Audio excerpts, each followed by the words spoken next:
Hello guys, आज हम देखेंगे टाइप्स ऑफ मोशन। अलग अलग टाइप के मोशंस होते हैं जो हमें अपने डे टू डे लाइफ में देखने को मिलते हैं। Let's discuss them one by one. So first one is translatory motion. एक ऑब्जेक्ट को ट्रांसलेटरी मोशन तब कहेंगे अगर उसके सारे पार्ट्स एक गिवन टाइम में सेम डिस्टेंस को कवर करें। फर्दर ट्रांसलेटरी मोशंस के ही टाइप है rectilinear motion, curvilinear motion and circular motion. किसी भी ऑब्जेक्ट को रेक्टिलिनियर मोशन में तब बोलेंगे जब वो एक स्ट्रेट लाइन में जाएगा एक किसी भी पर्टिकुलर डायरेक्शन में। जैसे कि कोई भी एक कार है वो एक स्ट्रेट सड़क पे स्ट्रेट चलती जाती है तो वो एक रेक्टिलिनियर या फिर लीनियर मोशन को फॉलो करती है। ऐसे ही जैसे दूसरा एग्जांपल है, जैसे कोई भी एप्पल है वो किसी भी ट्री से फॉल कर रहा है तो वो भी एक स्ट्रेट मोशन ही फॉलो कर रहा है तो उसको भी बोलेंगे rectilinear motion. Next is circular motion. किसी भी ऑब्जेक्ट को सर्कुलर मोशन में कब कहेंगे जब वो किसी भी एक फिक्स्ड पॉइंट के अराउंड मूव करता है। सर्कुलर मोशन में ही फर्दर दो टाइप आ जाते हैं, रोटेशन एंड रेवोल्यूशन।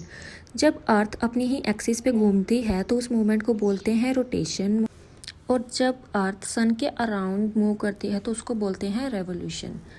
ऐसे ही अनदर एग्जाम्पल है स्पिनिंग ओवर टॉप। ये भी एक रोटेशनल मोशन का ही एग्जाम्पल है।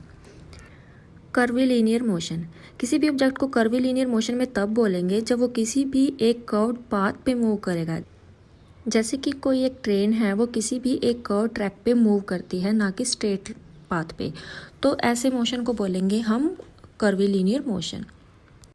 Next is random motion. किसी भी ऑब्जेक्ट को रैंडम मोशन में तब बोलेंगे जब वो अपनी डायरेक्शन को इरेगुलर मैनर में चेंज करेगा, यानी कि उसकी जो डायरेक्शन है वो एक फिक्स नहीं होगी, वो अलग अलग टाइम पे अलग अलग जगह पे मूव करेगा। जैसे कि कोई भी गार्डन के अंदर बी है वो मूव करती है, उसकी पोजीशन जो है वो फिक्स नहीं होती। हॉकी प्लेयर्स हो गए, वो भी एक फील्ड में क्या करते हैं, एक ही जगह पर मूव नहीं करते, उनकी डायरेक्शंस भी चेंज होती रहती है। Periodic motion. कोई भी ऑब्जेक्ट पीरियोडिक मोशन में तब होगा जब वो अपने मोशन को रिपीट करेगा एक रेगुलर इंटरवल के बाद। यानी कि जैसे कि अर्थ का मोशन होता है वो सन के अराउंड अपना एक चक्कर एक फिक्स्ड इंटरवल में ही लगाती है, ऐसे ही अर्थ की जो रोटेशन है वो भी एक फिक्स्ड इंटरवल के लिए ही होती है। हमारे क्लॉक के जो हैंड्स होते हैं वो भी एक पीरियोडिक मोशन को ही फॉलो करते हैं। Non periodic motion. Non periodic motion में क्या होता है कि कोई भी ऑब्जेक्ट वो रेगुलर इंटरवल के बाद अपने मोशन को रिपीट नहीं करता। इट मीन्स उसका मोशन फिक्स नहीं है कि वो इतने इंटरवल के बाद वो ही मोशन को फॉलो करेगा। फॉर एग्जांपल, बच्चे जब पार्क में खेलते हैं तो उनका मोशन फिक्स नहीं होता कि 5 मिनट के बाद वो उसी जगह पे आएंगे। इट मीन्स उनका मोशन जो है वो पीरियोडिक नहीं है।